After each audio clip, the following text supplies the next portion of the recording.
Hello, everyone, and welcome back to another episode of The Locker Room. I'm your host, Thomas Tellerino, and today I bring back my friend Jordan Navarro for another episode. It's so nice we had to do it twice, Jordan. I'm glad to have you back. I'm glad to be back, man. This is it's a nice break from my mundane life. I have all the time in the world for this. Last time it went smooth. You had some great takes, even though when we promoted the podcast, you said you had some trash takes. Is that how you really feel about them? A lot of my takes were not great, especially my start sits. Makes sense why I'm 0-3 this year, fantasy. That's okay. We still love to hear them. All right. Hopefully. So, we'll jump right into it. Last night we saw the Bengals and Jaguars play another competitive Thursday night football game. Surprisingly. I know. Joe Burrow versus Trevor Lawrence. These two battled in college for the national championship.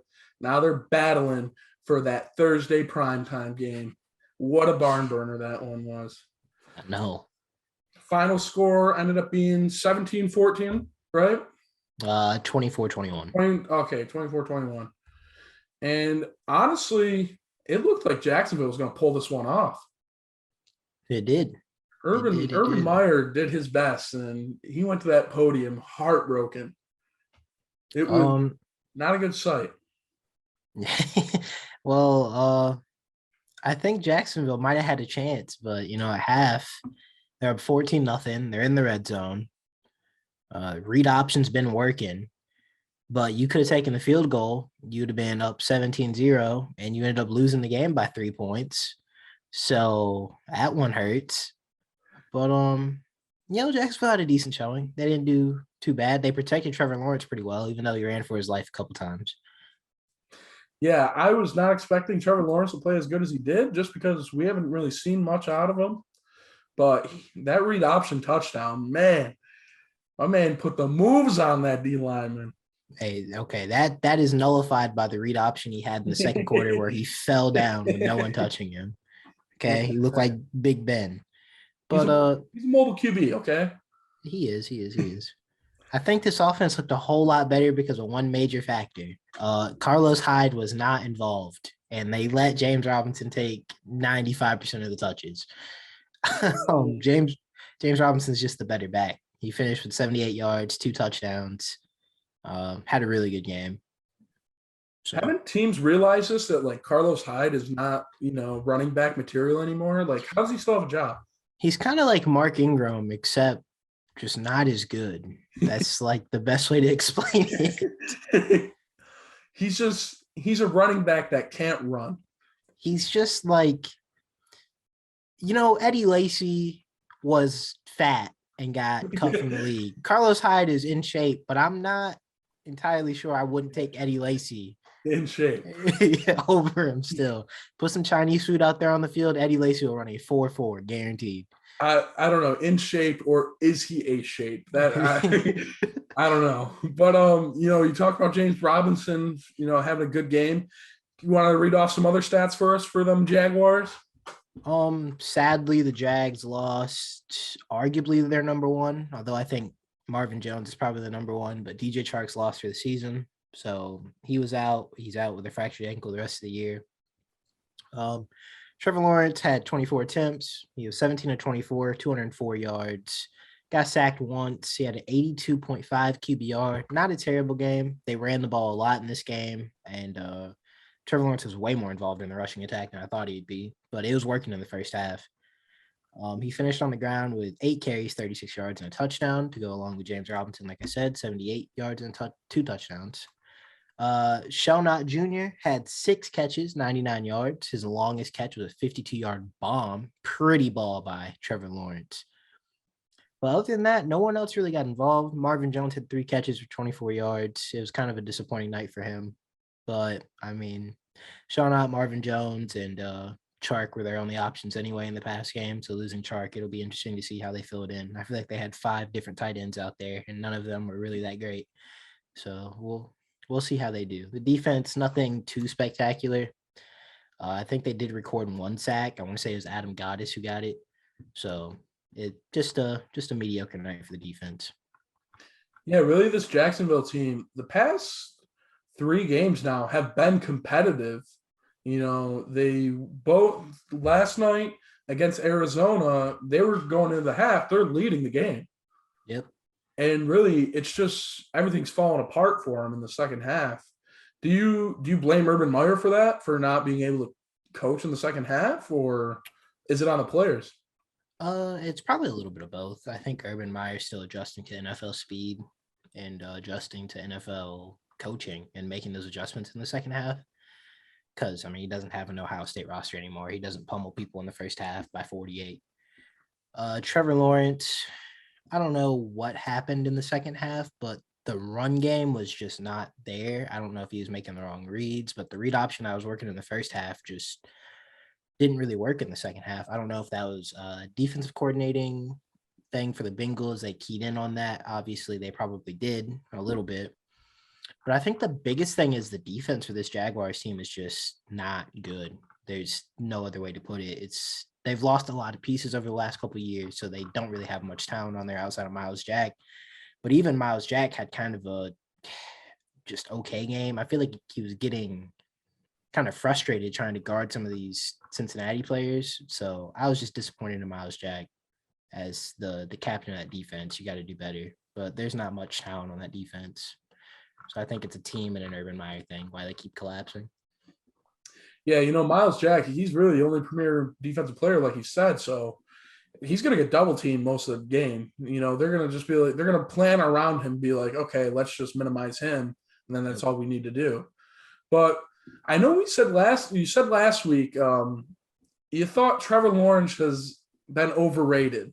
We compare him to Andrew Luck. Do you actually feel that, like, he is overrated and should have not been number one pick? Or I don't think he should have not been the number one pick. I think he was the easy number one pick just because of the overall assets he brings. Because every other prospect that was in this draft, quarterback prospect, had like a major flaw, right? Like there was something yeah, that was wrong with him. Trevor Lawrence was like, this guy might come in and have a decent season and he wouldn't be a negative to your team. But I feel like he's been a negative to the Jaguars. He's a whole lot better than Gardner Minshew. Okay. I mean, he's a positive in that sense. But the thing I've been most impressed with him is his ability to get out of the pocket and make plays. But I'm not seeing the touch or the decisive decision making I saw in college. And everyone was talking about how he can pick defenses apart and it's all good upstairs and he's got a high IQ, but I'm not seeing that. I'm not seeing him pick apart defenses. Obviously, he's got to get up to speed. That's not something someone's going to come in and do in his third game in the NFL, fourth game in the NFL. yeah. So I get it, but for a guy who's been compared to Andrew Luck, I mean, Andrew Luck stepped into an equally as bad situation and completely changed that franchise. And I haven't seen that with Trevor Lawrence yet. Yeah, I don't. I know, like we always used to say, and when we were roommates, he's the next Andrew Luck. But if we really think about it, Andrew Luck is a one of a kind athlete. He was really the last student athlete for the NFL, and I remember seeing clips where, like, he missed some time in training camp, and he already knew the playbook coming back, and like he was like already out calling the coaches. Like he already knew what to do. And I don't see that in Trevor Lawrence. So I think you're right with, like, I don't think he has it up here yet, but I think that comes over time. And I think it comes too with more seasons with Urban Meyer. Yeah. I think, Urban Meyer, he's been a great college coach, but he hasn't broke out in the NFL yet. And it's a way different game. And I don't know if he's going to last, but if he does, I hope that these two can get a relationship where they're both on the same page. I do think they need to hire an offensive coordinator. I know it's only 4 weeks into the season for them, but I don't see an identity with this team. They have James Robinson, and it seemed like coming into the season, they drafted Travis Etienne. Everyone forgets he got injured, but Travis Etienne was obviously going to be a major part of this offense. And again, I don't really understand that. James Robinson was amazing last year. I mean, this dude's legit. I get that he's undrafted, but he's legit. Like this is not some one-off season. The dude is proving it in the last 2 weeks when he's gotten good, decent chunks of work that he still can produce as a high-level running back. So, what is their identity on offense? Are they going to pound the ball, run it, 20, 30 times? I think they ran it 30 times this game in total. Or are they going to let Trevor Lawrence throw the ball 35 times a game? I mean, what is the identity on this offense? Honestly, I'd make it a running identity because you just lost Chark. Your offensive line's not great in the passing game, and it's shown that Robinson is capable of having great games. Yep. So I would let the offense flow through him. Exactly what I would say, at least until Trevor Lawrence, because I'm not going to say that Trevor Lawrence hasn't flashed. He definitely has. He's flashed that he can be a supremely talented quarterback in the NFL, but he's not there consistently. So you can't put the burden of trying to carry this entire offense on his shoulders. And I would like to see them just do more quick passes. I think Chenault is one of the most underrated and underutilized offensive weapons in the NFL. This dude can do it all. And he's kind of built like a tight end. So I feel like you should just kind of go out there and let that dude ball, get him jet sweeps, get him little dink and dunk screen passes, let him go long. He can do everything. I feel like he's their most versatile offensive weapon. And this game, they finally used him, but I don't know if that's because Chark was out and they just had to give somebody the ball, or if they actually game planned for him to break out like this, because I would love to see more usage for showing out like this game. Yeah, coming into the year, he was known universally as a sleeper. Like we thought he was going to take the next step, but he hasn't really showed that yet. But I think with DJ Chark out now, he's gonna thrive. I feel like. Yeah, I agree. Yeah, so let's talk about Cincinnati's side of the ball. They really past couple games, Joe Burrow has gotten off to slow starts in the first half. He hasn't thrown the ball too well in the first half, but then he ends up finishing the game with 348 yards, 25 for 32, 6.4 intended yards a throw, 78% completion percentage, 2 TDs, 132.8 passer rating, no interceptions. Overall, it was a good game for him in the second half, and he ended up leading his team coming down on that last drive, getting him in field goal range. He did what he needed to do. And for receiving, out of the three, Higgins is out, but tonight it was just Tyler Boyd's night. You never know which one of the three is going to have the big game. Boyd ended up getting 9 catches on 11 targets, 118 yards, 13 yards a catch, no touchdowns though, and then 3.1 yards of separation, which I want to say was the highest between both teams for yards of separation. And then he had 8.3 yak yards. Overall, good game, but you don't know if you're going to see this again just because he's got other options there with Chase and Higgins. And then the next guy up for receiving was the tight end, Cj Usma, 5 for 95, 6 targets, 2 TDs, 13.3 yak average yards, 3.8 yards of separation. And then he was Joe Burrow's red zone guy, really. I know one of the touchdowns was like a 30-yarder, but he was targeting him in the red zone for most of the game. And then Jamar Chase, he had a solid game as well. 6 for 77, 9 targets, 12.8 yards a catch, only 1.8 yards per separation. And, he had a solid game. It's just he didn't have that big play touchdown where he's been getting the past couple games. He almost hooked up on one I think it was the end of the second or the beginning of the third, but it was really good coverage down the sideline. I would have liked Jamar Chase to kind of make a better move on that ball because he kind of just let the corner face guard him.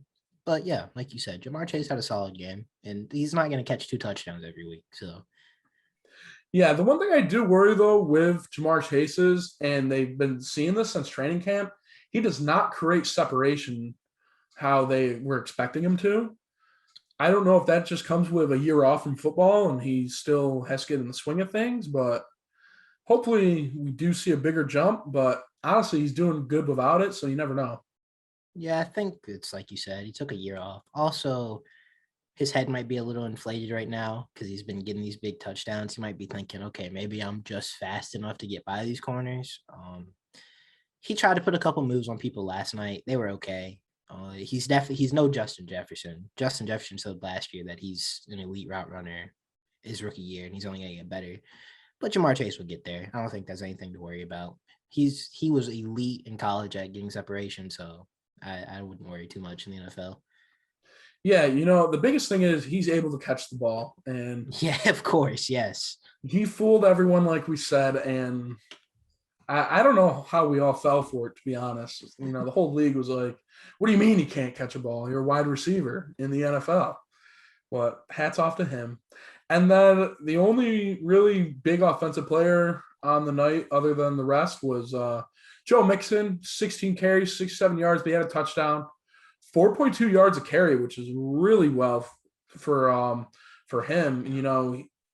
He's always been that guy who's like, oh, this is his breakout season. It's coming now. I think this is the year. He's getting the workload. I was kind of upset with how he played on third downs, but I don't know. He just seems frustrated on third downs that he's getting taken out for P-Ryan. But to be fair to P-Ryan, Mixon dropped 2 very catchable balls. He came out of the game on the last drive. They're saying he had some type of ankle injury. I don't know if it was a cramp or what. They said it was minor, but you can't trust Zach Taylor with anything. He's the worst coach when it comes to injuries, so we'll see. But hopefully he'll be healthy for next week. Yeah, they said minor ankle injury, so I'm hoping it's not much. He's had a really great start to the season, and I want to see him keep it up. And then offensively as a whole, 420 yards, 21 first downs, 31 and 15 seconds for time of possession, and 7.6 yards of play. This offense, we knew the receiving game was going to be pretty good. I don't know if we expected Mixon to average about almost 20 carries a game. But honestly, if this defense can pick it up, I do see them being able to sneak into a wild card. Yeah, I think they have an identity. It's they didn't really run the ball much in the first half, but they kind of got game scripted out. They're already down 14 quick. But I think the identity is let Joe Mixon carry the ball 20 times a game and let the hot hand at receiver take us where it may. And I think Higgins coming back kind of eliminates Tyler Boyd as a threat as much in like that intermediate area, because I feel like that's where T. Higgins kind of thrives. But Tyler Boyd near the line of scrimmage will continue to be a threat. So Joe Burrow's got 3 legit wide receiver options. The offense, Zach Taylor is supposed to be a great offensive coach. So I think this is his prove it year. If this offense isn't good, if it's not above average, I feel like you got to move on at coach, because there's no reason for this offense to be like lackluster. Yeah, there's no room for the offense to be lackluster because this defense is not good at all. Coming into the year, I think everyone knew they weren't going to be a good defense, but they only had 1 sack last night, and it was Logan Wilson, 1 sack, 10 tackles for him, 1 tackle for loss. And then Pratt had 8 tackles for them. And as a team, they let up 341 yards and 21 first downs and 3 rushing touchdowns. So to an offense that isn't too great. Yeah. I think their offense can have them go far, but their defense, they're putting the offense in a hole where they have to make up for them, because we've seen it a couple weeks now where they're down and now we got to carry us back into the game.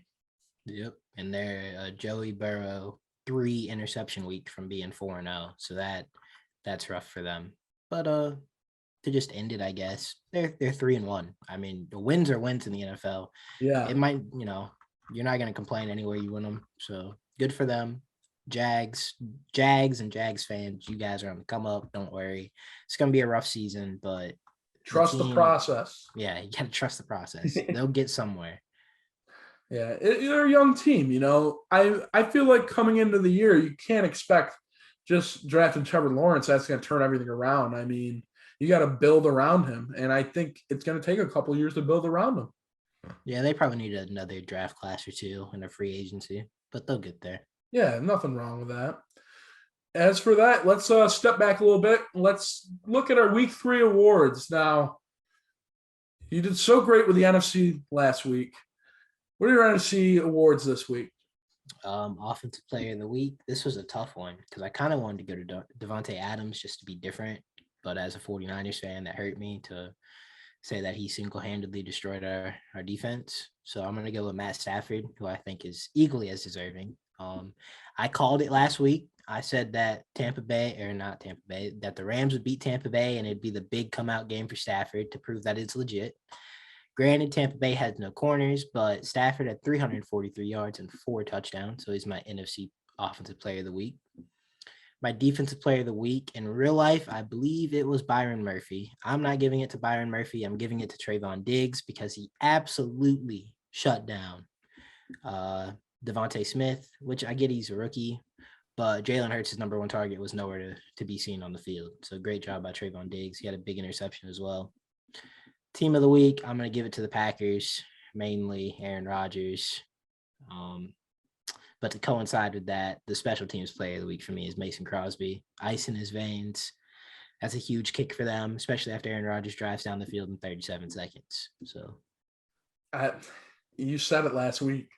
You don't give the ball back to Aaron Rodgers, Tom Brady, and Patrick Mahomes. Yep. But do you blame Juszczyk for going in for the touchdown, or is it just like, it happened, our defense just needs to step up? No, you got to take points wherever you can get them. I mean, it's 37 seconds left. They have 0 timeouts. Everyone was getting mad at DeMeco Ryans because he played prevent coverage.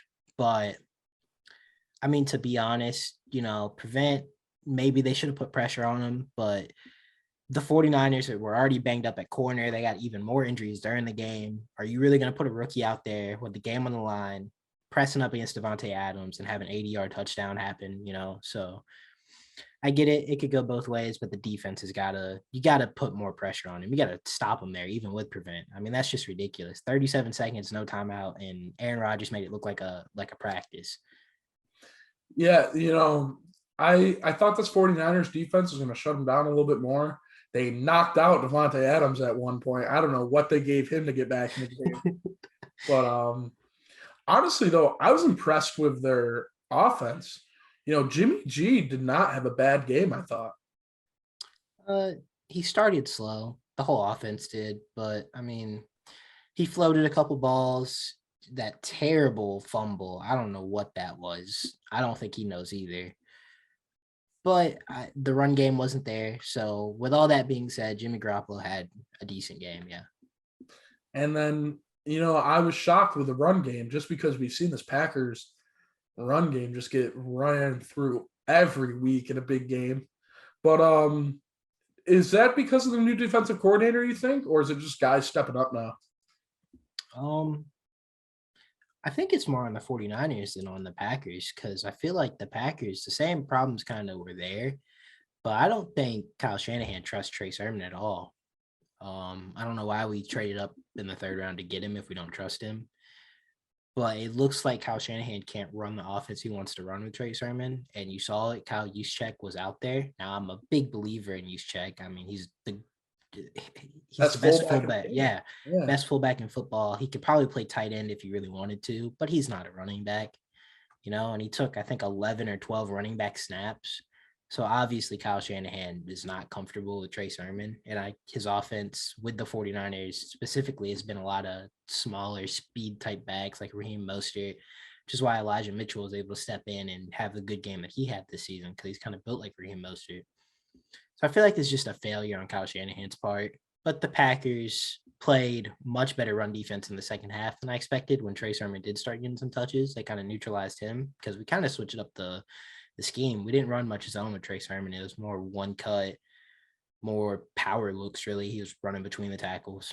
So props to the Packers, but I think this is just a big failure for Kyle Shanahan. We've seen Shanahan kind of outcoach himself before. I do think, Trey Sermon, maybe they just got to build that level of trust. And then maybe he doesn't trust them because, he was a healthy scratch week 1, which going into that week, I thought he was going to be right behind Mostert. Same. And then, was it week 2 he got the concussion? Yeah. So maybe he's just worried he doesn't think he can stay healthy the whole game, but, time will tell. Yeah. This would be a big week for him, I think. And then over on the AFC, my offensive player of the week was Josh Allen. I thought he balled out against the Washington football team. 43-21 victory. He had 32 of 43, 358 yards, and 5 touchdowns on the day. 74.4 completion percentage. This is the game he needed, really, because first 3 weeks, I don't know where he was. He looked like him rookie self. I think now, the wheels are turning for him. He's going to have some big games. And the run game was going, although I don't think it's legit. But, if Buffalo, I think they realized Devin Singletary is not very good, and they realized that Zach Moss is the better running back. So, like you said, this is a great game for Buffalo in general, especially Josh Allen. And, they have Houston up next, so it should be a punching bag game for them. They should be able to keep it rolling. Yeah, it should, but, we've seen Houston compete, so. Hey, they're playing for David Culley, even if he isn't a good coach. And then my AFC Defensive Player of the Week, it's got to be Myles Garrett. Crazy game. 4.5 sacks, single game record for the Browns. He added 7 tackles, 4 for tackles for loss. And he held, and the defense along with him, held Justin Fields to 1 net yard of passing. Matt Nagy sabotaged this young man. Matt Nagy knew that offensive line was atrocious. And he said, Justin, I have no run game planned for this. We're not going to use David Montgomery, who's our best offensive player outside of Allen Robinson. We're going to have you go out there. And they pretty much told him to play backyard football. And Justin Fields was just like, hey, I don't know what I'm doing. So this game is not on Justin Fields. This is another prime example of Matt Nagy being an atrocious coach, and I don't know why he still has a job. Justin, we're sorry. From the locker room, we're here for you, Just a request to trade. Just go ahead and get out of there. Save your career. Just you're going to look back at this and be like, wow, I'm glad I'm not in Chicago anymore. Just ask Just do it. It's okay. And then my rookie of the week for the AFC, it was a toss-up. I was going to go Najee Harris, but I ended up going Jamar Chase just because, 465, 2 touchdowns against a pretty good defense, although they had injuries. That's pretty solid against that Pittsburgh defense. Oh, for sure. And then team of the week, the LA Chargers. Those 3 fans in LA are ecstatic right now. Walking into Kansas City, getting the big divisional win, picking off Patrick Mahomes twice. I don't. I want to see machine. These no-look passes now that you threw an interception. All right. Turnover machine, Patrick Mahomes. Yeah. And then my special teams player of the week. Come on. The man, the myth himself. My goodness, from 66 into the hearts of all Detroit fans who want nothing more than to die in peace. Justin Tucker, from the jaws of defeat, from the parking lot, brought Baltimore the victory off the crossbar. 99, that's all we got to say now. 99 overall in Madden. The first kicker ever. Congrats, Justin Tucker. I don't know where you get your leg from, but I'm going to need that. Just ridiculous. Detroit has played competitive all season. They have been the surprise team of the year for me because I thought they were going to be doormats. And all these games have been close. Outside of the Packers one, but they played the Niners close. They played Baltimore close, and they just – why? Why Detroit? God hates Detroit, and I'm tired of it. I'm ready for the Motor City to have a good year. They deserve it, even though they ruined Calvin Johnson's career. I forgive them. It's time for God to stop smiting them. They're taking kneecaps, Jordan. Okay. Well, if they would have taken Justin Tucker's kneecap, they wouldn't have lost. They missed 1 kneecap on the whole Ravens team, and it was the most crucial kneecap that you can take. Dan Campbell, keep it up there in Detroit. You're doing great. Don't worry. Your time's coming. But just like that, week 3 is over, and now we're on to week 4. It will be officially 4 weeks of football after this Monday, and I'm just happy we're back, baby. Happy. We're in the swing of things now. Yeah, it's on. So let's get started. First game on schedule, the Washington football team versus the Atlanta Falcons. Taylor Heineke, homecoming game. He's from Georgia, I do believe. I think he went to school down there as well. Might have to fact check that. I'm not sure, but I'm going to assume that he did. This should be a pretty good game for Washington. This is a get right game. They're getting Curtis Samuel back. It's going to remain to be seen how much he plays, but this should be a big weapon for this offense. So I'm going to take the football team by a touchdown. Yeah, I think this is going to be a good game for, just like the Giants game for the 10 fans watching. But honestly, the key matchup for me is the battle of the underperformers so far on the Washington football team D-line and Matt Ryan's what they call offensive line.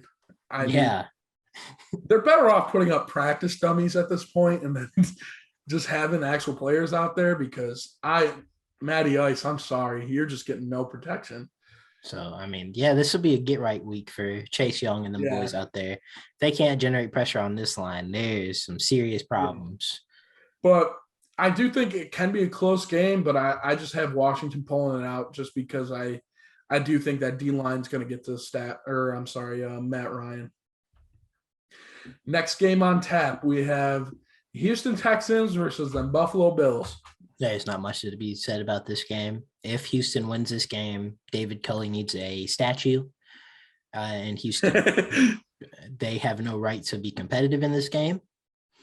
This should not be particularly close. So Buffalo.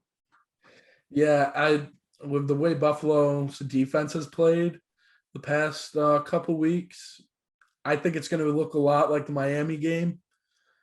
But you never know. And I don't think we'll see Josh Allen have a game like he did last time. I think this defense will somewhat maybe hold them to maybe under 300. Houston might give Buffalo their first 100-yard rusher in what it feels like a decade. First one since LaShawn McCoy. Zach Moss might be the fantasy play of the week.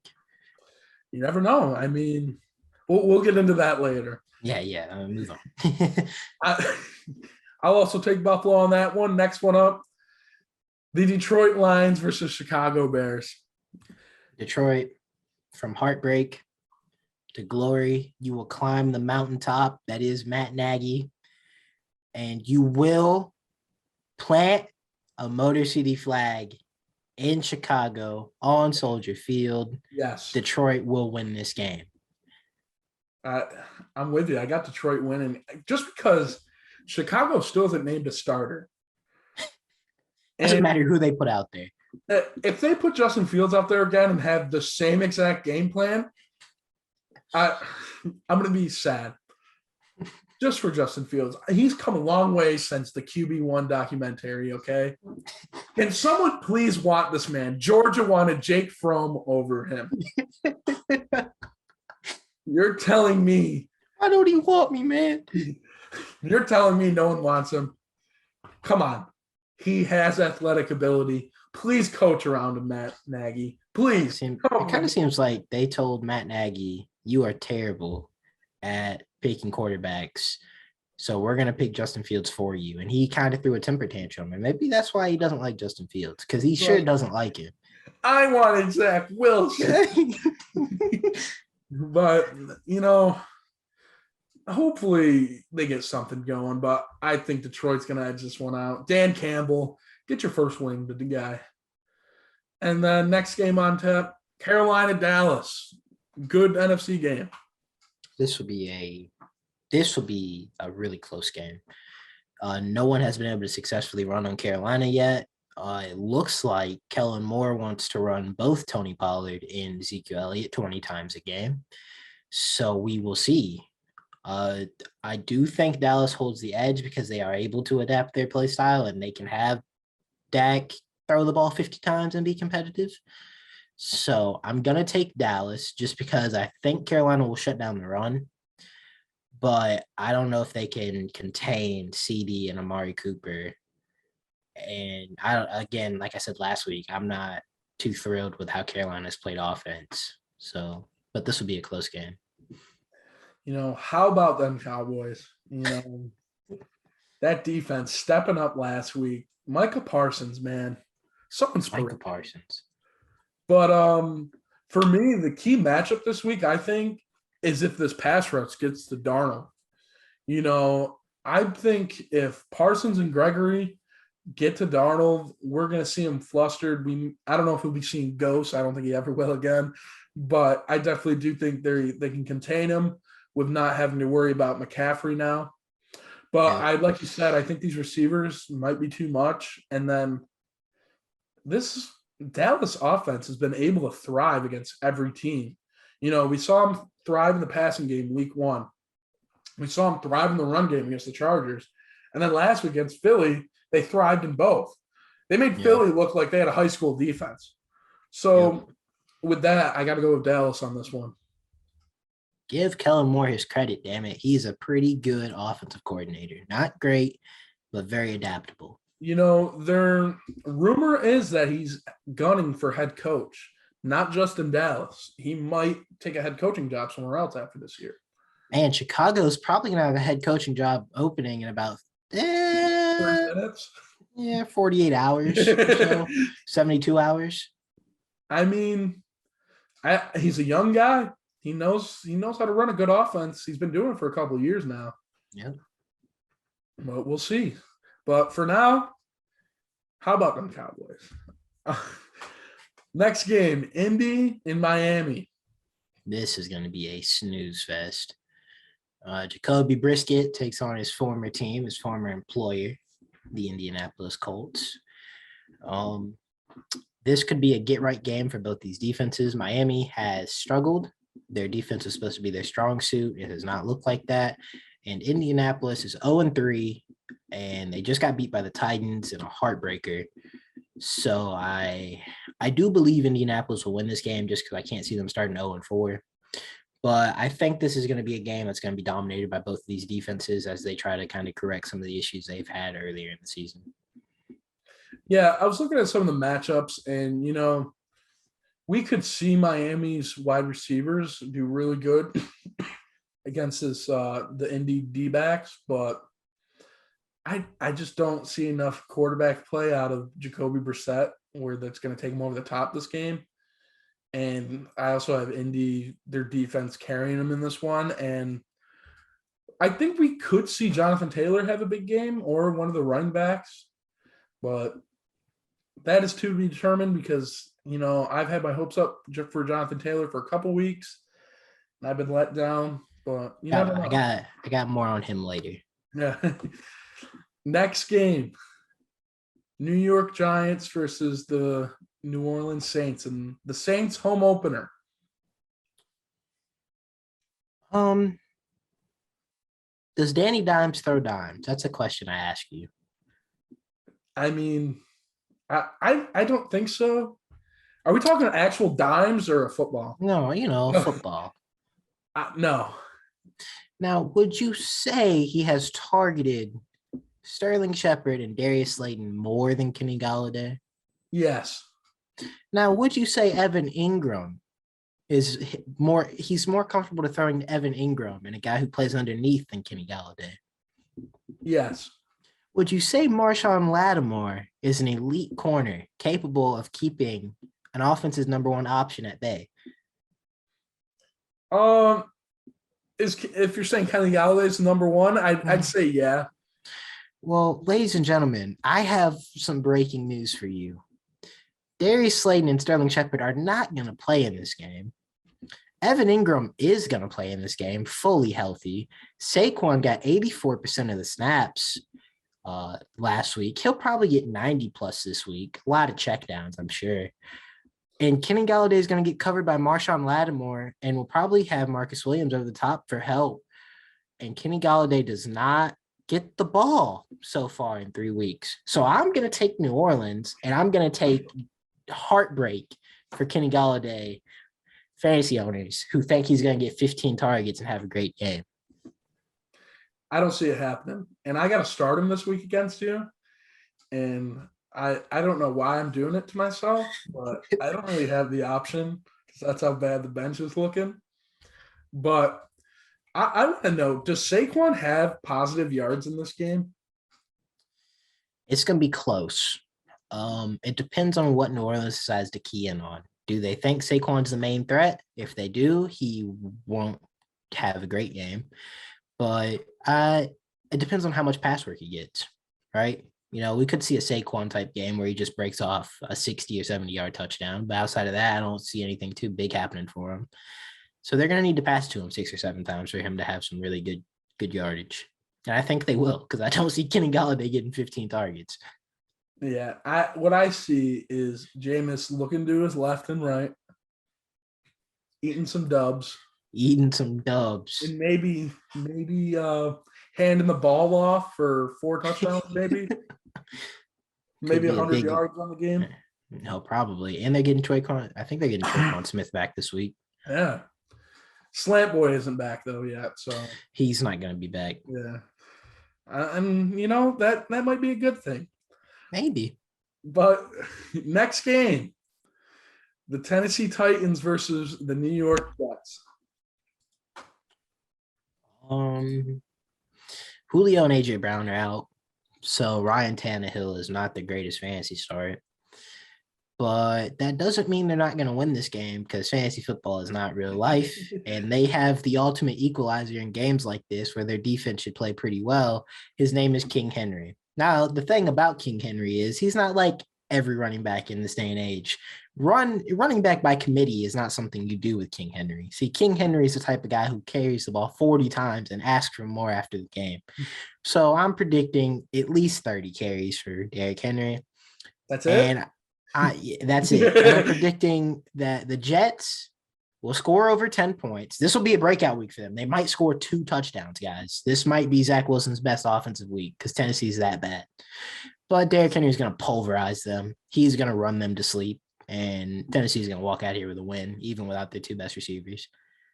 I get to witness this in person this week. So I can't wait to see Derrick Henry just absolutely run all over that field. Maybe have 300 all-purpose yards. He might. And he can catch now too, people. This is not just running. We thought he might have special. Derrick Henry learned how to catch. I don't think people realize how significant this is. Like, this is like Lamar Jackson being able to throw a deep ball. Hey, Lamar doesn't need strays, man. He's been carrying his team. No, I know, but I'm saying, but what if he had the deep ball? That's what it's like if Henry is able to catch passes from now on. But would you like to mention the bet that you made with one of your friends this week? Yeah. So me and Tommy are in the same fantasy league, along with his usual co-host Zach. But one of our members of the league, he's a Tennessee Titans fan, and he said that the Jets would not score 10 points, would not score over 10 points. And I told him they would easily. I think they're going to score 14. That's what I've put the total at. And if they score over 10, he has to waste $10 of his fab, which is the money we use for the waiver wire. And if they don't score more than 10, I have to waste $10 of my fab. And this is very valuable currency. So this is a huge week for me. It's more valuable than Dogecoin right now. Yeah, obviously. There's teams with 0 fantasy dollars. If I could get fab as an NFT, I would invest my life savings in it. I'm going to one-up you. I'm going to say Zach Wilson, one of his passes don't hit the ground in the first half. Oh, my goodness. I'm not saying that he has to complete them. Kevin Byard for 3 interceptions? You never know.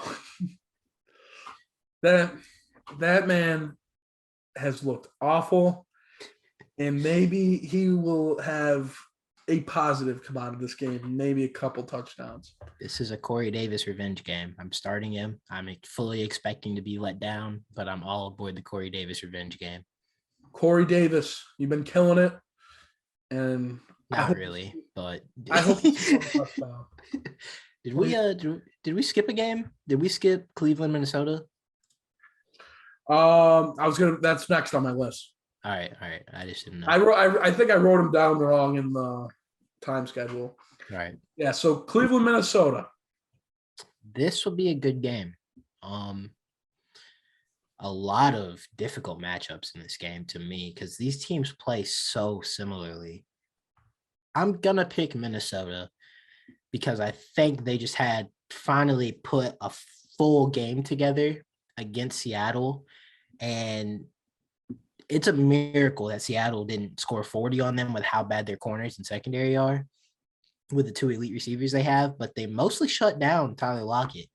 So I'm going to pick Minnesota off a big week against Seattle. I think they'll go to 2-2, but it'll be close. And obviously Cleveland is a great team. They're my pick to win the AFC North. So if they beat Minnesota, I'm not in the least surprised. Yeah, I got Cleveland winning this one just because, I don't think Cook's playing.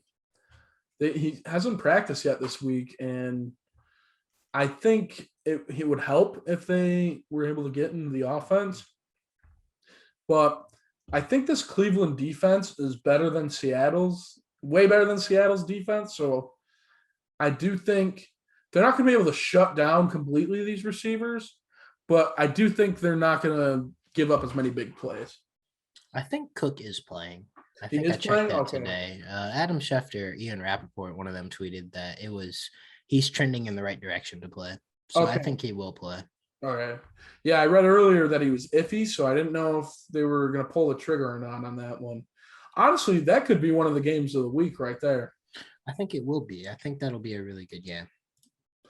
And then next up on the list, we have the Kansas City Chiefs versus Philadelphia Eagles.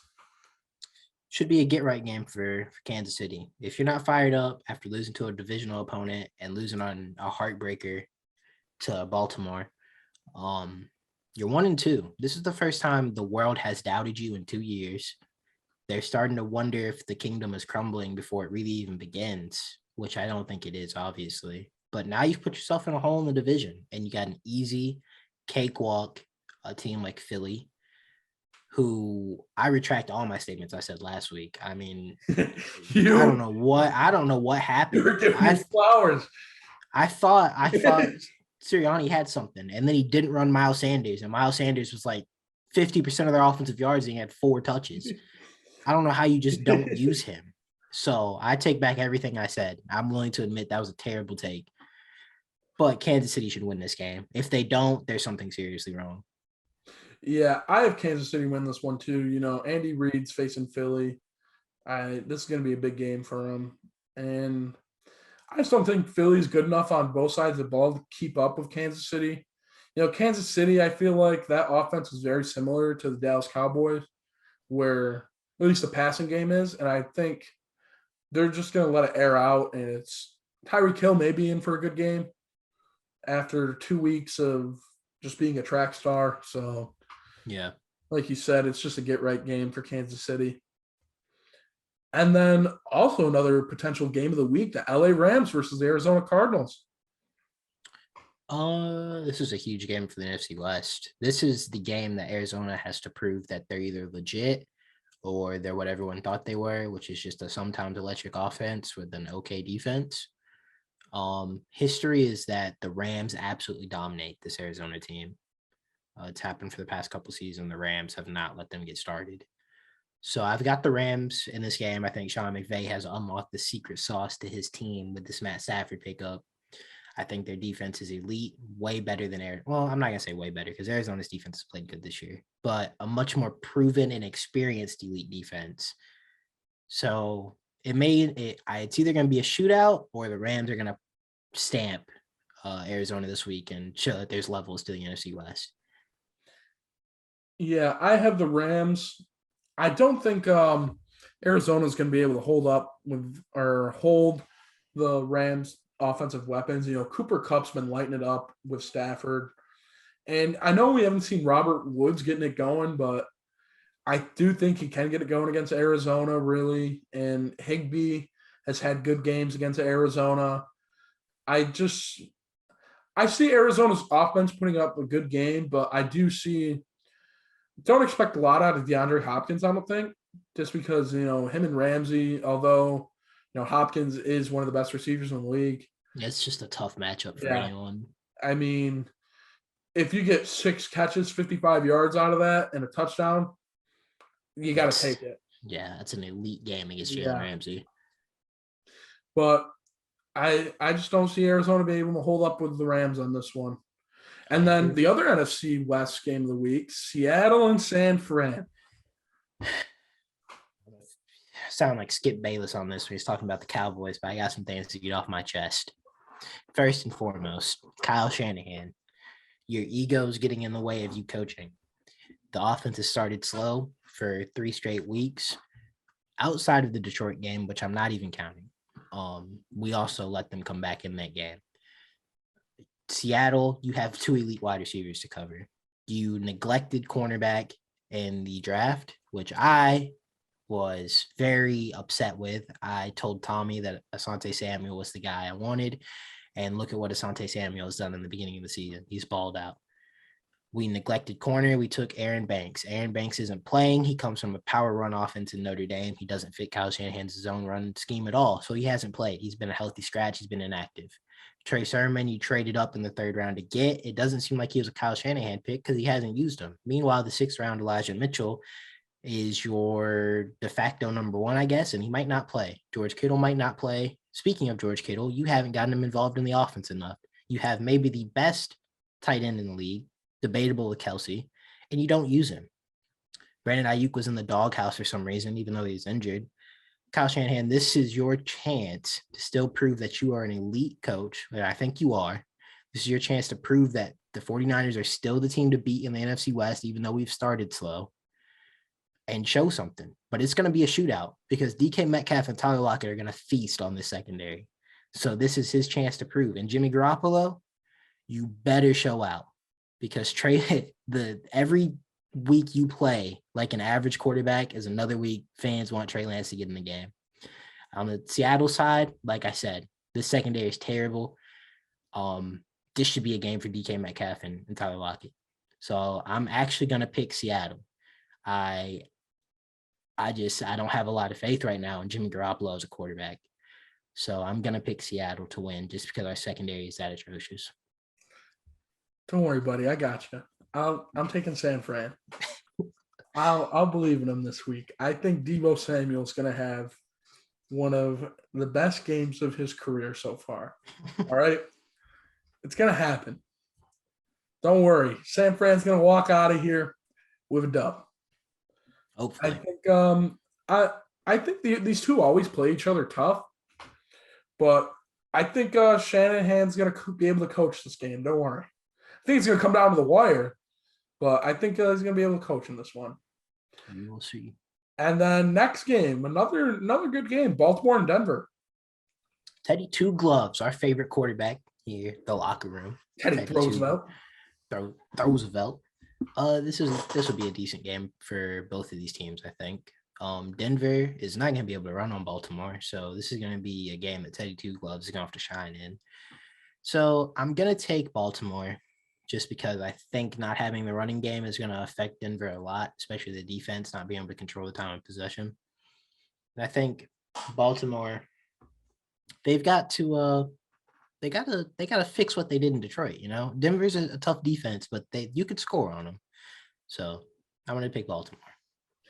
You know, I know a lot of people are saying, "Oh, Denver doesn't really play anyone to go 3-0." Yes, you're right, but coming into this year, we've known that this defense is not something to play around with. And Von Miller's having a great season.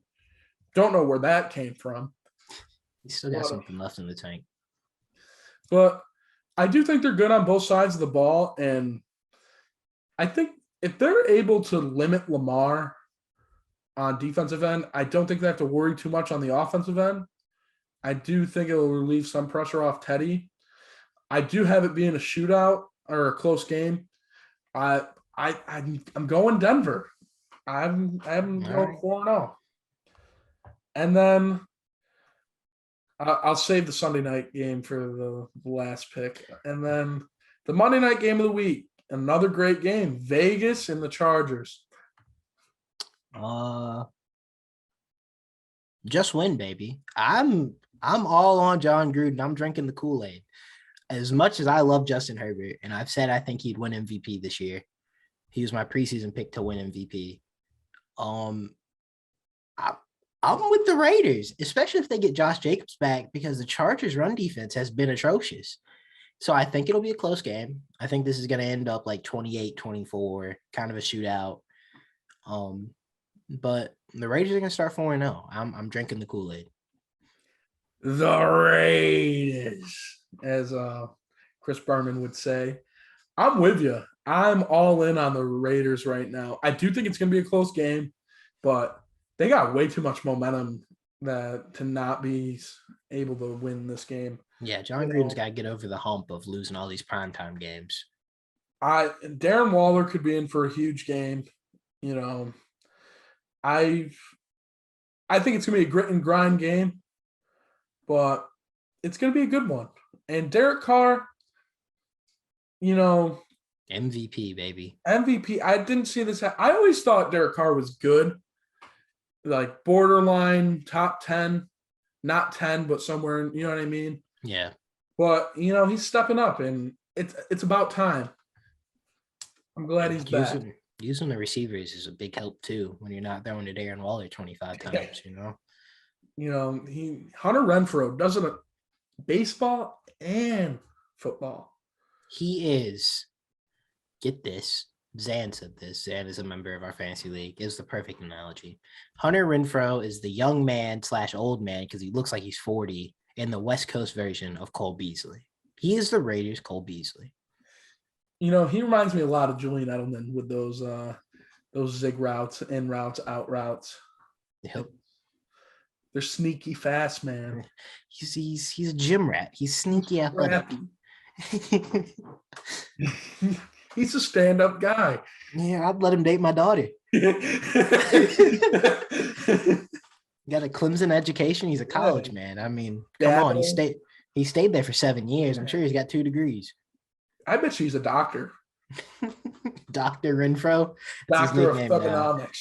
He's surgical with his routes. Dr. Renfro. Hunter Renfro, keep up the great work. And the game or the matchup, everyone's wait. We got Pittsburgh and Green Bay. We skipped them. Well, they're kind of forgettable right now, Pittsburgh. So.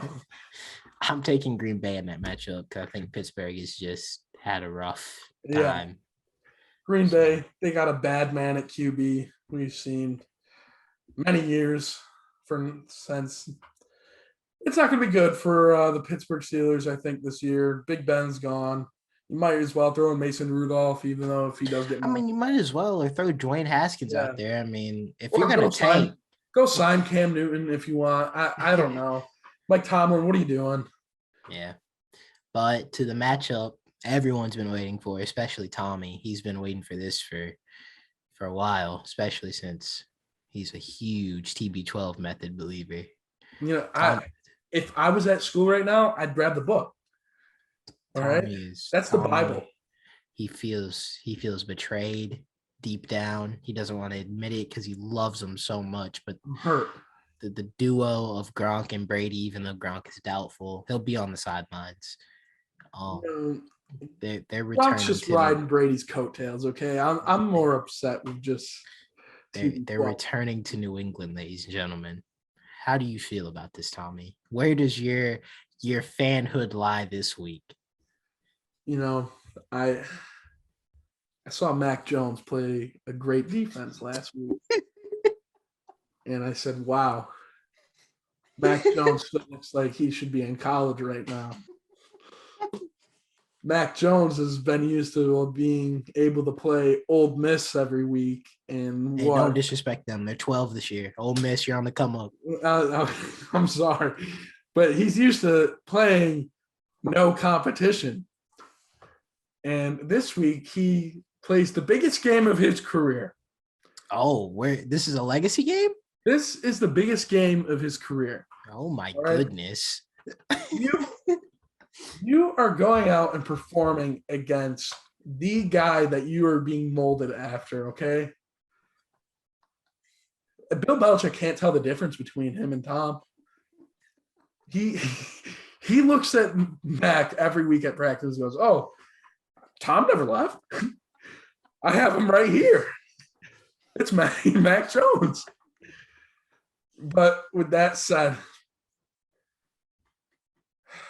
I've watched TB12 for many years. I've seen how he plays. And I don't see him losing against this average team. And I'm sitting with Julian Edelman in a dark room. All right. I do think it's going to be a good game, though. I don't think it'll be a blowout. I know a lot of people think it's going to be a blowout, but I think Patriots do have a good passing defense, so that'll be interesting to see. Bill is the ultimate coach. I know a lot of people are like, oh, he's Jeff Fisher without Tom Brady. No, you don't win 6 rings and then some as a defensive coordinator with the Giants and be compared to Jeff Fisher, okay? But Tampa Bay is taking this one. I hate to admit it. So let me, as a New England hater and a Tom Brady non-believer, let me go ahead and shed some light to the situation. I think this game is not a legacy game for Mac Jones. This is just his first Sunday night game. This game is going to be a whole lot closer than people think. One reason I'll get into later when we talk about our trade targets. But a big reason is because Tampa Bay has no corners. New England's not going to be able to run on them, but they will be able to pass. Mac Jones might have to throw the ball 40 times. And quite honestly, that might be a good thing against Tampa Bay.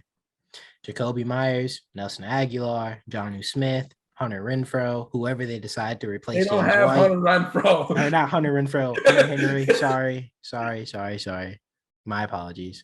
And whoever they decide to replace James White with, because, you know, Bill Belichick manufactures guys who can catch out of the backfield in a lab somewhere. You're going out there for him. Yeah, probably. I'll probably catch three passes for 4 yards, maybe. But I think I'm going to give a score prediction for this one. I'm going to go Tampa Bay 28, New England 24. This is going to be an incredibly close game. And honestly, if New England wins, it'll be off a field goal. And it'll be a heartbreaker for Tampa Bay. But I could see it going both ways. This is a 50-50 for me because Tampa Bay's defense is just not that good. And I think Bill Belichick can exploit that even with Mac Jones. And also, I want to rebuke your claim that Mac Jones never played competition. The SEC is the premier college conference. It just means more. Come on. It just means more. Come on. It just means more. Nick Saban is the Bill Belichick of college football. I mean, he's maybe the greatest coach quarterback of all time. Am I crazy in saying that? I don't know. He's no Coach Primetime, baby. Yeah. Coach Prime. But you know, I know you brought up the receivers, but you know, I'm a big fan of Jacoby Myers. I don't see Nelson Aguilar having a huge game. I think he'll have better games than what he's had. And Kendrick Bourne. I forgot to mention Kendrick Bourne. Kendrick Bourne had a really good game last week. Do I think he'll have a good game this week? Hopefully. Jonnu Smith do something? Maybe. I don't know. He was non-existent against New Orleans I don't even know which linebacker they threw at him. Hunter Henry, yeah, I mean, he's what Bill Belichick looks for in every player, but 5 catches. White, slightly athletic. 5 catches for 50 yards is not going to get it done against this team. That's elite tight end production. I don't know what you're talking about. He's a blocker, man. He's scrappy. He's a gym rat. With that said, that concludes week 4 picks. I hope you all are happy with that, and I hope Tom Brady just doesn't crush me more than the day he decided to leave. Depends on how many HGH needles he takes before the game. If he takes 2 or more, it's going to be a record-breaking performance. Before we move on, I want to know, does Bill Belichick smile this game? No. If they win. Tom Brady is 68 yards, I believe, from breaking Drew Brees' passing yard record, which, by the way, ladies and gentlemen, it will be celebrated like everyone didn't know it was going to happen. I mean, Drew Brees and him were going back and forth all last season, taking it from each other. I mean, this is not a shock that he's going to break it, and it should be celebrated. But they are going to throw a parade. Tampa Bay might throw another parade with him breaking the passing yards record. You're not wrong. So it's just getting sickening, actually. But Tom Brady will probably do a QB sneak touchdown, celebrate with his offensive line that is much better than New England's, and Bill Belichick will shed one singular tear. Pain. But I'm going to leave it at that. Let's move to some fantasy football. Top performers last week, we had Josh Allen, 37.22 points. I already said his stats earlier in the episode. Running back, shocker here, Najee Harris, 28 points. You mean Christian McCaffrey? Basically at this point. 40 rushing yards, 14 catches, 102 yards, no TDs. The black Christian McCaffrey. Mike Williams, wide receiver of the week. Coming into the year, people thought he was going to break out. Well, he's really getting in stride.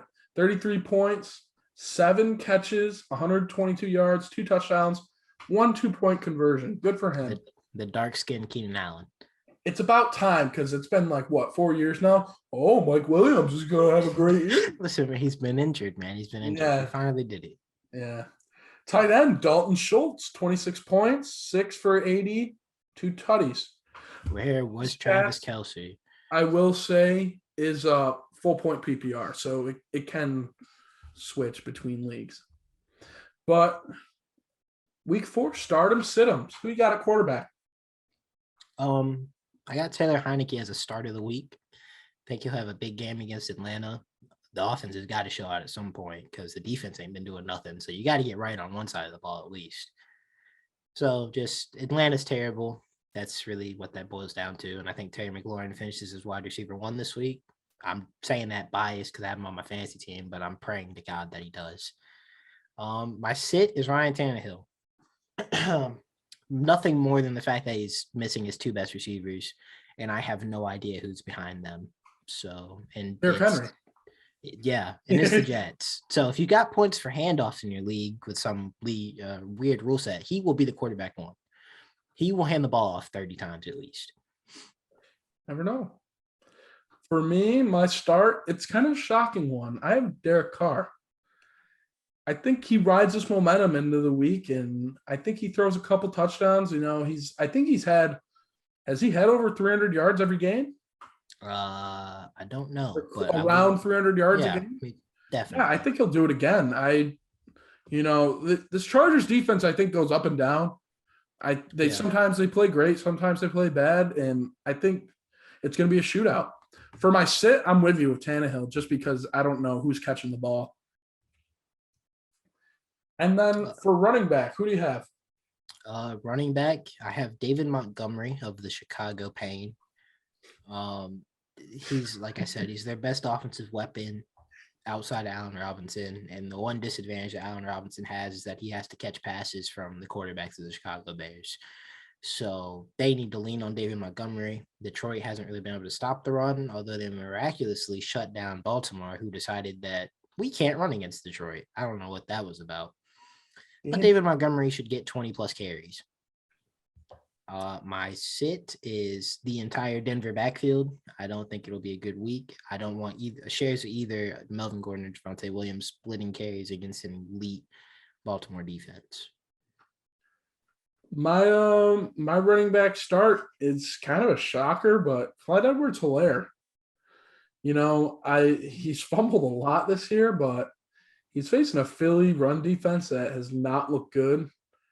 And I think it's like we said earlier, this is a back to the basics game for him. And I do think he'll be able to get some points on the board, even if it's in the passing game too. And then my sit, I think this is a pretty obvious one in Damian Harris. The game script's not in his favor at all. That run defense for Tampa is no joke. True. And then wide receiver. I got Terry McLaurin. I'm going to stick with banking on my fantasy team players. I have Terry McLaurin as a start against Atlanta. It's pretty simple. Like I said, terrible defense. My sit is Chase Claypool, a man I just recently traded off my fantasy team. He had a big week when Juju went out with an injury and Deontay Johnson didn't play. But if you've watched Pittsburgh, you realize Big Ben doesn't have the deep ball anymore.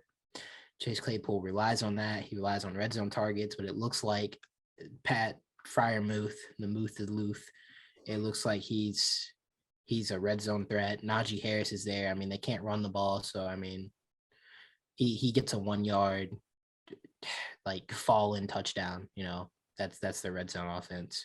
But Deontay Johnson and Juju are the offense when it comes to receivers. They just are target monsters, and Claypool, they can't hook up on the deep ball, so that limits his output terribly. Yeah, I'm with you with sitting Steelers wide receiver. I have Juju, don't start him. He was off to a better start than what he did last year. But this is a so-so matchup for him because if he's on Jair Alexander is going to be all over him. Yeah. I don't see him doing well. And then if he's in the dink and dunk mode, I don't know how well he's going to do.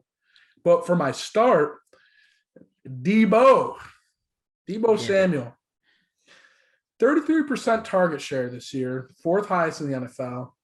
And he gets the Seahawks defense, who have allowed 100-yard receivers in 2 of the 3 games so far. Don't worry, Jordan, I'm praying for you this week. Another thing about the Steelers before we go into tight ends, who no one really cares about. Kevin King is out, which is actually a solid upgrade for Green Bay because Kevin King, whoever the wide receiver 2 is on whatever team they're playing, would be a massive play. But Kevin King being out, they actually have to put someone who's slightly talented at cornerback too. So it helps them that Kevin King is out, and it hurts the receivers they're playing against. So, but on to tight ends. You're not wrong. For tight end, who do you have for start? Kyle Pitts is gonna finally have his game. He's finally gonna announce himself. Washington is awful against the slot. I think they've given up like 19 fantasy points a game to slot receivers. I know he's a tight end, but he's played, I want to say 35% plus of his snaps in the slot. So this could be a big game for Kyle Pitts. And my sit is Cole Kmet. He plays for Chicago. So that's all that needs to be said. Yep. For my tight end start, it's actually Logan Thomas. He's the only tight end of the league who's played every snap this season. And he's got a great matchup in Atlanta, who has given up a lot of points to tight end.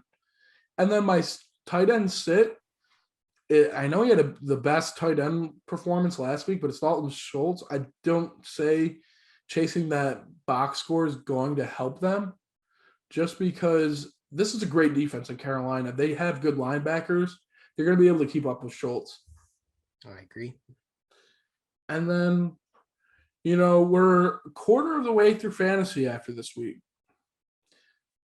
Now's the time where if I need some trades. I'm okay. Shoot, I did. I got a whole different team. But who are some players that you would trade for? All right, hold on, ladies and gentlemen. I kind of nerded out on this segment.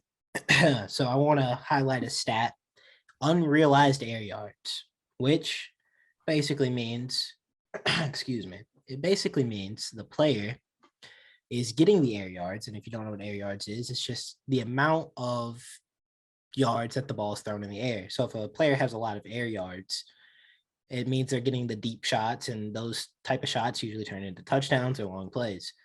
So unrealized air yards is just air yards that they haven't connected with. And the second player in that is Stephon Diggs. Stephon Diggs owners are probably looking at his season thus far and being a little disappointed because him and Josh Allen destroyed air yards last year. But Stephon Diggs has 36% of his team's air yards, and he's second in unrealized air yards. So the volume is there, and I have faith that him and Josh Allen will probably figure this thing out. So I'd go to the Stephon Diggs owner in your league and say, hey, man, he's had a down start to the season. I'll slide you a couple of mediocre pieces and you give me Stephon Diggs and you'll reap the benefits. Another guy I have is Devante Smith for the same reason. It showed first week him and Jalen Hurts connected on a deep ball. They connected in the red zone. He's getting 45% of his team's air yards. They're airing it out to him. Go get Devante Smith before he has a boom week. I've got two more receivers, so hold on. Michael Pittman, he's destroying in targets. He's got 30+% of his team's targets in each week, and he's 6th in the NFL in air yard share. So he's getting the volume. The deep shots are there. Carson Wentz loves to throw the ball deep. So go get Michael Pittman. And the last guy I got is a guy who's an anomaly. It's Jacoby Myers. He's 104 receptions in his career. He has yet to get a touchdown. That is just ridiculous. He's due for some major positive regression in the touchdown category. And he's actually getting similar air yardage to his teammate Nelson Aguilar, who everyone considers the deep threat in New England, but he's getting way more targets. So you're getting the deep threat in Aguilar with more targets, with a guy, Mac Jones, who's known to have a pretty deep ball. So Jacoby Myers is my last trade target for you. And that was the air yard segment by Jordan Navarro. I will add to the receivers. I actually have Bateman from Baltimore on there. I know he's on IR right now, but he's a big dude, and Lamar needs a big receiver. Hollywood Brown's having a good year, but I think Bateman's going to get a lot of targets coming off IR. One quick note, though. If you're going to use a stat like unrealized air yards, you do need to look at the quarterback play. Obviously, if a guy has a lot of unrealized air yards, that could also signal that his quarterback is terrible. Like DJ Chark had a lot of unrealized air yards, but I don't think Trevor Lawrence is turning into Andrew Luck overnight. And sadly, Chark's injured, but that would have been a situation where I don't think you go for him. So if you're going to go for a guy like Devante Smith, you gotta figure out, do you believe in Jalen Hurts? And if you do, then you have to go get him because he's getting ridiculous usage through the air, and that's the type of boom that you want to see for a receiver. Did you have any running backs? I had Jonathan Taylor, but not for any specific reason. I just believe in his talent, and he's had some down weeks. And he had 6.4 yards to carry last week, and they just didn't use him. So you can maybe go get Jonathan Taylor, but be wary. He might end up being an RB2 this year instead of an RB1, and you might have to give up RB1 value to get him. For me, for running back, the one I had was Joe Mixon, just because he's getting the volume every week. I know he's not putting up like a lot of yards every game, but he's definitely still getting the volume, and he's going to have the touches, even though he's had some tough matchups. Because they've proven it in the past, they're going to rely on him. Any other players? No, but I got a question for you. Yeah. So, with what I've said about Jacoby Myers, who are you taking rest of season? Okay, rest of season. Jacoby Myers or Jamar Chase? In full point PPR. Full point. I'm going Jacoby Myers. All right. That proves my point. Go get this man. He's been a target machine even with Cam at quarterback. So I didn't even know that he hasn't caught a touchdown yet. He's thrown for a touchdown, but he has not caught one. I did not know that. That's an interesting stat. I hope one comes this week. It might. You never know. But that's all we have for football today. Right now, the AL wildcard standings are a Wild West movie right now. This is how wild it's hitting. The Yankees are up 2 games right now. They hold the 1 seed. They swept the Red Sox and took 2 out of 3 out of Toronto to get it. Yep.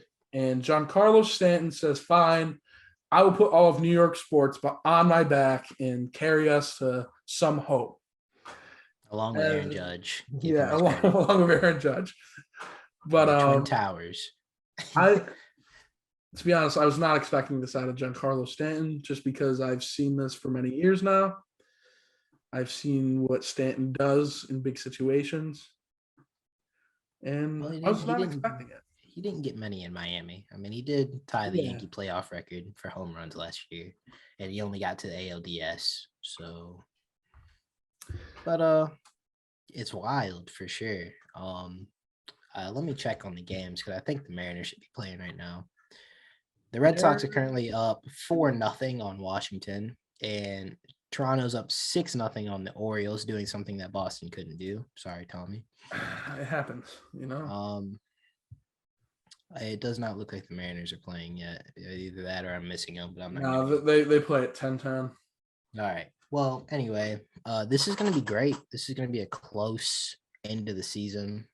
The Yankees are currently trailing 2-1 to Tampa, so I would love to see the Mariners get a wild card. I think it'd be great for baseball, especially for Seattle.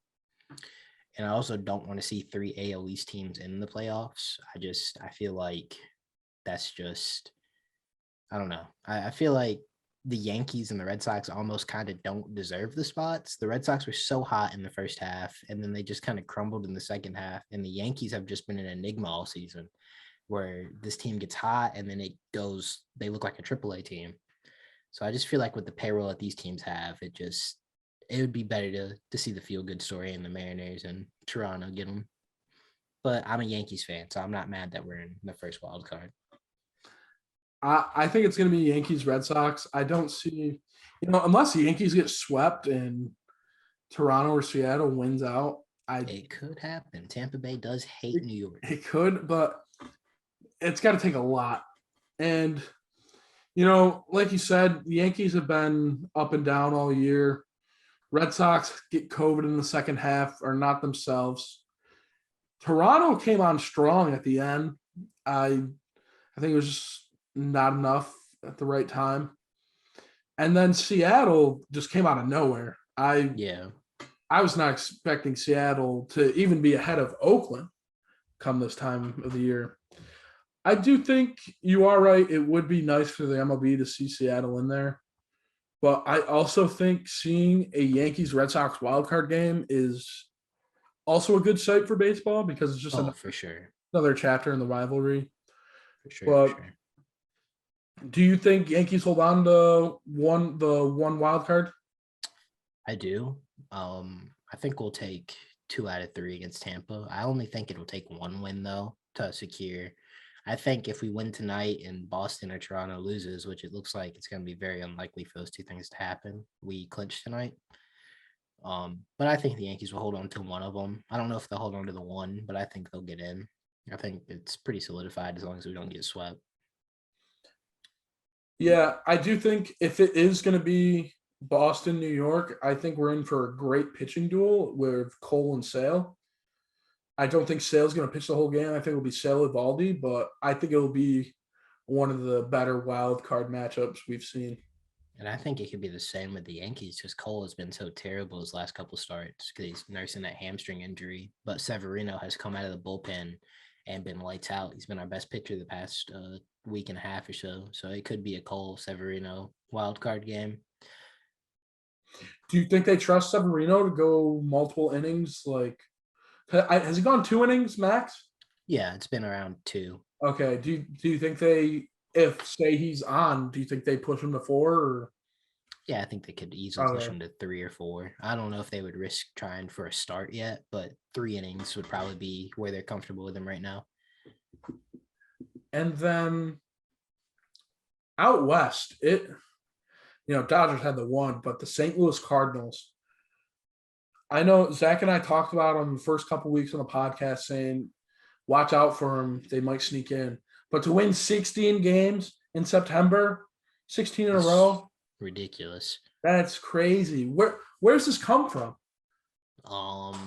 Their offense, I feel like Bader, O'Neal, and Dylan Carlson finally all put it together at the same time. Those are 3 immensely talented prospects and young players.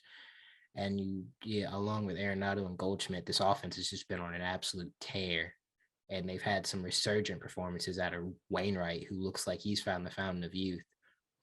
So I feel like this Cardinals team is just hitting their stride at the right time. And I feel like this is the Cardinals team that everyone was expecting. I I wasn't expecting them to win 100 games or anything, but I thought the NL Central was going to be a decently easy division, depending on how the Brewers played. I didn't see the Brewers having the best rotation in baseball, but yeah. Do you think Cardinals-Dodgers, do you think Cardinals can walk away with a win here? One game, anything can happen. Baseball game, anything is possible. I would still pick the Dodgers. I mean, they have 100 and some odd wins. Yeah. And it goes to show how good of a team the Giants are to push the Dodgers to the wild card. But I feel like you got to take the Dodgers in that. But it would be great for baseball if the Cardinals won that somehow. Yeah, I'm with you there. Dodgers, I think it's going to be Dodgers or the Giants coming out of the NL, just because I think they're both playing great baseball and Dodgers have too much star power.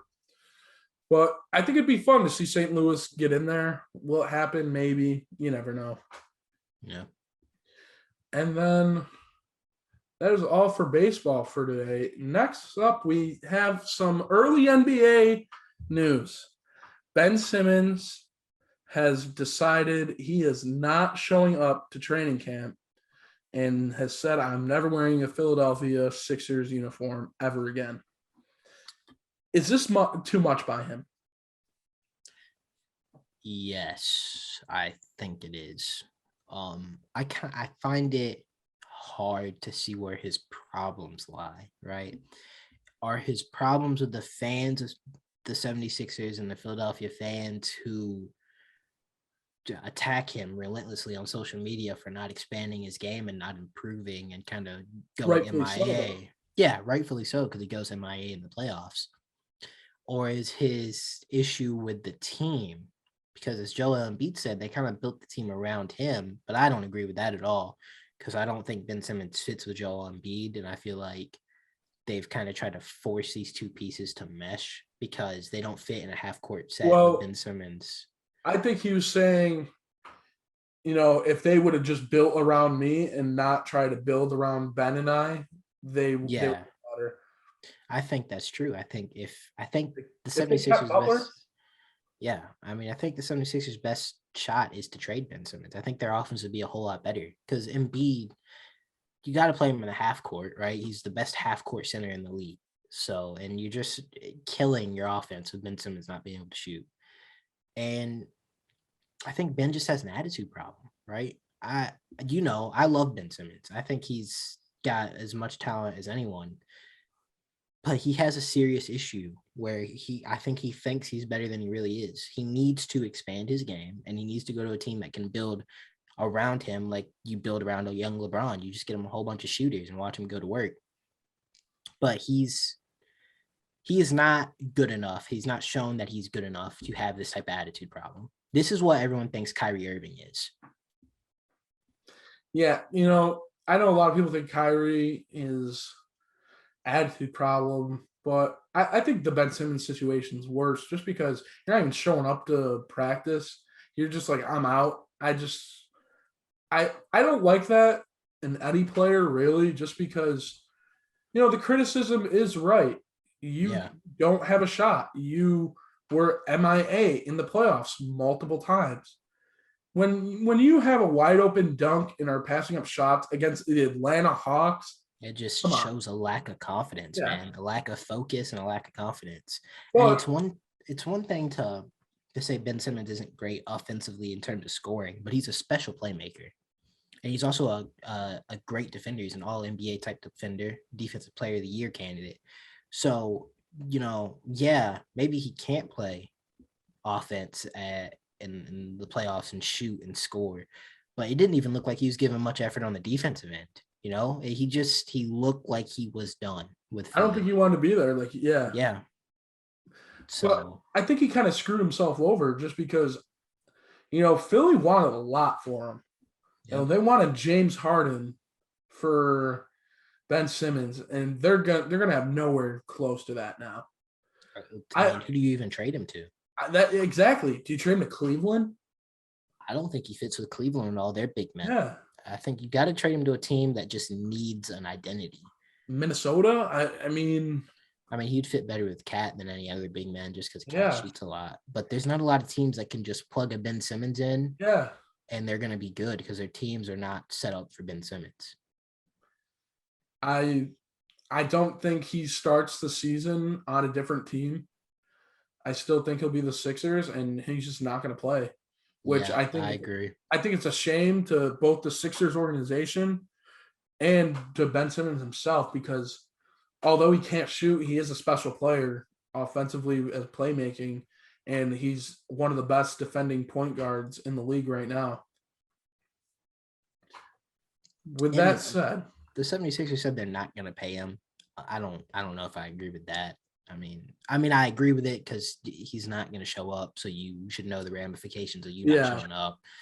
But I just feel like this is like it's a messy situation that I feel like could just be resolved with those two parties coming together and saying, hey, I don't want to be here.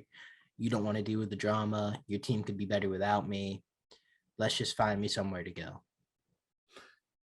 Yeah, but I feel like Philly's only going to do it if they think they can get a good deal or a great deal for him. Well, here's what you have to ask yourself. Are they better with Ben Simmons, right? I'll ask you. If Ben Simmons could shoot, this wouldn't be an issue. Oh, of course. Half court playoff basketball against the Bucks. Do you want Ben Simmons on the floor with Joel Embiid? No, I wouldn't. Then that's the answer right there. Yeah. That decides your trade package right there. I think the perfect spot would be the Wizards.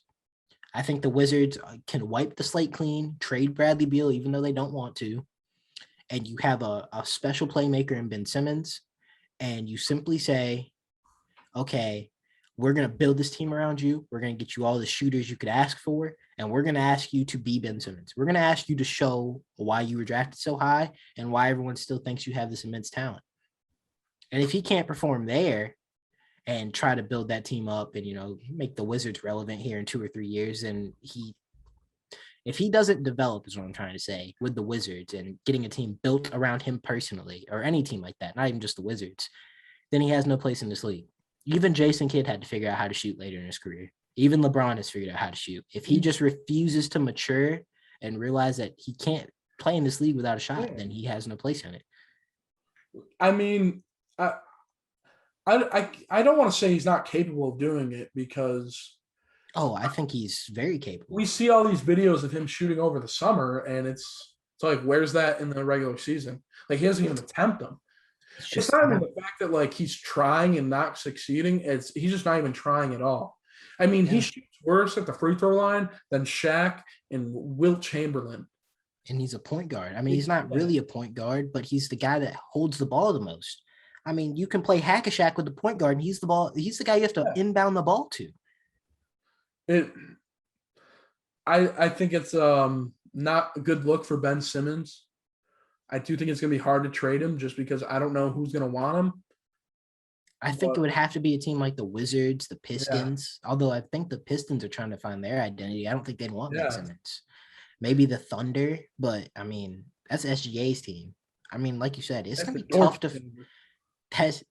tough to find a team that wants him. The Warriors didn't want him because he can't shoot. Yeah. I mean, the Philly wanted the Warriors to give up an arm and leg for him, though.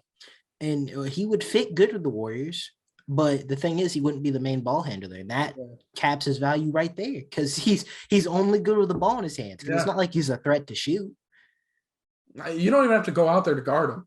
No, if he's in the corner by himself, leave him out there. What are they going to do? Throw an oop? He's not smart enough to drive the lane because he's scared. He's scared. PJ Tucker hits more from the corners than Ben Simmons does.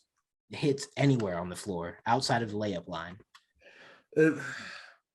It's crazy. I don't know. We'll see what happens. We'll wait and see. Nothing. We still have a lot of time, really, if you think about it, before the NBA starts. But I want to hear some early season hot takes, Jordan. Give them to me. You see the hat I'm wearing, so I was feeling some type of way today. I'm going to say, hot take, that the Bulls finish with a top 5 seed in the East. I really like what we've built. I do think DeMar DeRozan is a terrible addition to a team that already wasn't too great at defense. But Vucevic is average. a little bit below average. Patrick Williams, I think, can be above average defensively. Alex Caruso and Lonzo Ball are great point of attack defenders, and Zach LaVine holds his own one-on-one defense, but when he's put in pick and roll situation, he folds. So I think the Bulls will be somewhere around 15th, 12 to 15th in defense. I think the offense will be much better with an actual point guard. I think Kobe White coming off the bench will suit him better. So that's a really bold take from a Bulls fan. But another bold take is I think that the New York Knicks regress a ton this year. I love Tibbs. He will always hold a special place in my heart. But I don't see it with that team. I really don't. I don't think they're great defensively, but is that going to be enough if Julius Randle doesn't have another season like he had last year? So I think they're going to regress. And I have the Nets just destroying the East, honestly. That's another bold take. I think they're going to make a run for 60-plus wins. Yeah, I also have the Nets running away with it just because they have a full year under their belt now. And honestly, I know Giannis had this great run.